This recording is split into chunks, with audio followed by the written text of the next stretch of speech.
Nukoresha imbaraga nyinshi mu kumena igihome gikomeye cane uriko urashaka urukundo, uze wirinde guhemukira uwagukunze. Isangemo Yambiye cane y'umukunzi itera gukundwa kumva karenze. Wampevye ata mpamvu uranyigumura ko uragenda, ndaguhamagara ndakwinginga wanka guhindukira, wanka kungarukira. None raba uragarutse nanje ntakigukeneye. Isangemo Buno si buriya, ubwa mbere wamenye igihome bikoroheye kuko nagushaka, kandi sinari bwamenye ko uzonsiga jenyene. None heraba ubu uramena igikuta nkiyankira, urakimena nkiyugarirako. Umutima wagukunda warawutwaye, ubu nanje nasigaranye umutima wawe wanka. Gukundana nawe si nkibirimo.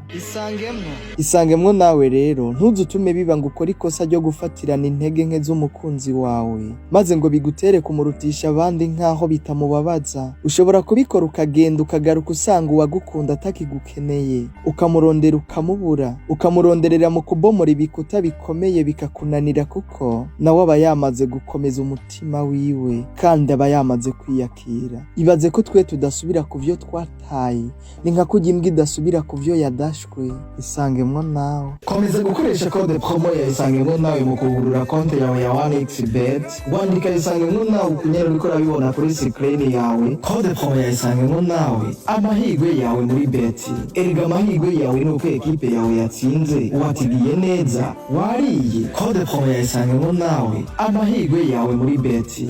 nushaka kugera kure uzujane n'abandi, ariko niwashaka kunyaruka uzugende wenyene.